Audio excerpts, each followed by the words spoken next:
So let's start with the invocation. The purpose of the invocation is to subtleize the intellect. What does this mean? When we engage with the world throughout the day, the attention, the thoughts, the mind is flowing constantly out into the external world. It's traveling out there onto the object of experience. The fundamental purpose of the intellect is to discriminate. The gross intellect is that aspect of the intellect which negotiates its way through this external part of experience. So it plies between an infinite number of opposites: good and bad, hot and cold, war and peace, birth and death, black and white, etc. The subtle intellect has only one area of discrimination. It discriminates between the object, what we call the terrestrial, and the subject within, what we call the transcendental. And so the purpose of the invocation is to give us that space, to allow us to set the intention that, okay, for the rest of the day my mind's rushing out into the world to get the things done that I need to get done. But I have recognized that it is important for me to spend time with an inward search, to change the direction of my attention and to now inquire inwardly, to gain self-knowledge. The invocation just gives us a reminder of that and helps us to bring our attention in so that we temporarily suspend our preoccupation with the external world while we engage in this very important endeavor of self-inquiry. So let's read what the invocation says. He says, "Early morning I contemplate upon Atman, the essential self shining in the heart, which is existence, knowledge, bliss, supreme goal, fourth, which constantly cognizes the waking, dream, and deep sleep states. I am that indivisible Brahman reality and not the assemblage of elements." So this invocation itself, we could spend 2 hours on it. It's jam-packed with information. Everything that he talks about in this invocation will be explained in more detail as we go through the rest of the text. So here I'll just touch on them briefly to give a taste before we move on to the verses. So he starts by saying, "Early morning I contemplate upon Atman, the essential self." So let's look first at this idea of an essential self. Implication, of course, is that there is a non-essential self. What do we mean by a non-essential self? Observe all of the relationships and the roles and the personalities that you adopt throughout the day, the week, the month, throughout your life. At one time I'm a mother, then I'm a daughter. I'm a boss, then I'm a subordinate. I'm a citizen, I'm a son, I'm a sibling, I'm a human being, etc. I have all of these different roles, all of these different personalities, all of these different selves, as it were. For example, when we look at the phenomenon of empty nest syndrome, what exactly is that? One of the ways we can understand it is the sort of existential crisis that a parent experiences when the final child leaves home, because there is a feeling now of, who am I? I used to be a parent, launching my kids in the morning, making sure they get to where they need to go. If that status is removed, then who am I? So we have this range of selves, of persona, of roles that we adopt. None of them fully encompasses a definition of who and what I am. Yes, I am a son, but that's not only what I am. Yes, I'm a husband, but not only that. Yes, I'm a student, but not only that. Yes, I'm a human being, but not just that. What is the essential definition, the essential self that I am? The idea here is that there is an underlying self, there is an underlying self-definition or self-knowledge which pervades all of these different roles and all of these different personalities. What is that essential self? Who am I really? The answer to that question, they say, is I don't know. This is in fact the problem. The reason that we need to inquire into self-knowledge is because we currently lack it. We don't know who we essentially are, and that's why we contemplate upon it to make it known to us. And he says, I contemplate in the early morning. Now, why in the early morning? The environment in the early morning is at its quietest. So too the mind will naturally be at its quietest. We're not in the early morning hours thinking about emails and social media and the work to be done throughout the day. In the early morning hours, before the sun has risen, these thoughts don't intrude. Because the mind is more calm, it is a more conducive time for us to spend thinking and contemplating. So we use this time of the day, known in Sanskrit as Brahma Muhurta, for these very subtle intellectual pursuits of contemplation. He says that that essential self is shining in the heart. What does this mean? If we think about phrases such as we get to the heart of the matter and he enters the heart of the city, then we recognize that he's talking about the core of that phenomenon or the core of that physical location. So too, when he says that the self is shining in the heart, the implication is that to discover that self, we need to go into the center of the personality.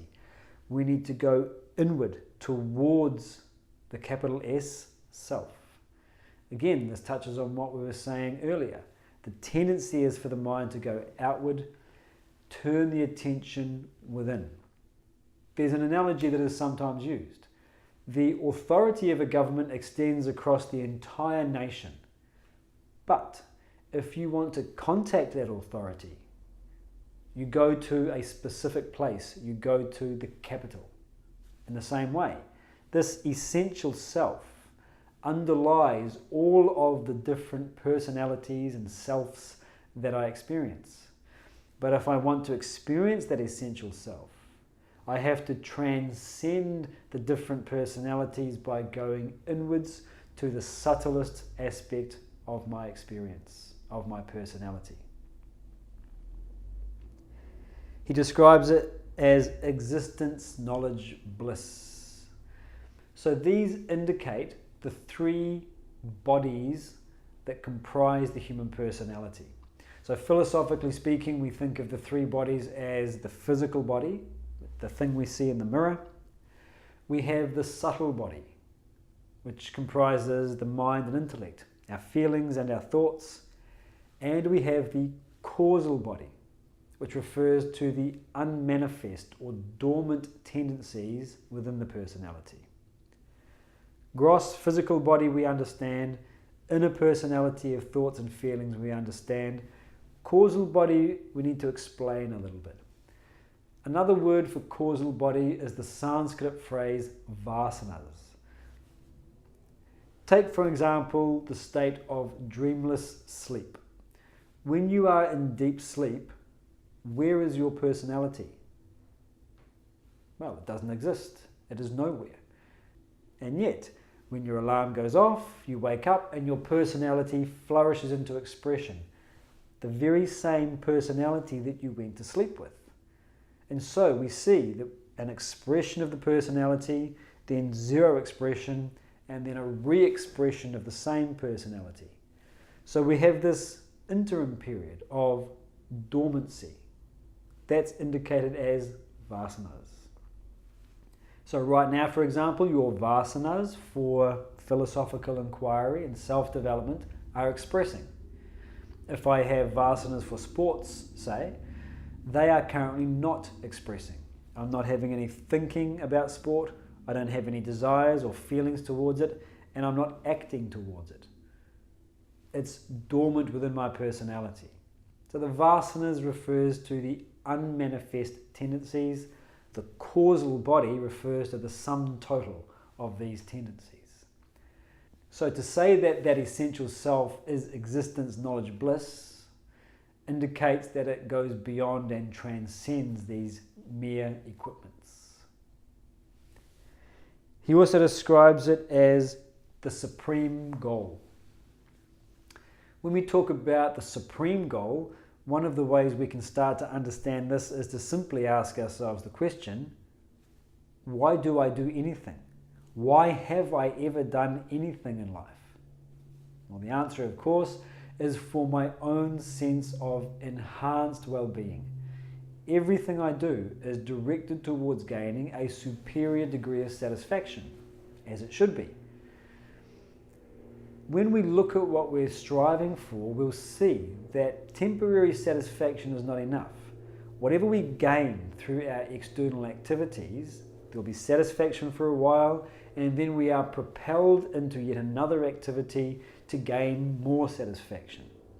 So we don't just want pockets or fluctuations of satisfaction, we want permanent, unbroken satisfaction, absolute well-being. Not too much to ask. He says that this is what we achieve when we gain authentic self-knowledge. As he says in one of the other texts, the root cause of human suffering is that we fail to look within and gain the knowledge of self, with a capital S, that essential self. Once we have subjectively apprehended that self-knowledge, then the demands and the limitations of the body, the mind, the intellect no longer limit my sense of self, no longer limit my sense of well-being. He also calls it fourth, which constantly cognizes the waking, dream, and deep sleep states. Every human being goes through these three states of consciousness: waking, dream, and deep sleep. Another way to say it is that we adopt different personalities. First as a waker, as I am now, then as a dreamer, in which case I have a different personality, and then as a deep sleeper, in which my personality is essentially zero. These three different personalities that we ply between, these three different states of conditioned consciousness. Once I have understood and recognized these three states of conditioned consciousness that I cycle between, the natural question that arises then is, what is it that underlies all of them? What is it that transcends all of them and allows them to arise in the form that they do? Fourth refers to the unconditioned consciousness that gives rise to the conditioned, limited states of consciousness. The waker, the dreamer, and the deep sleeper are not my essential personalities.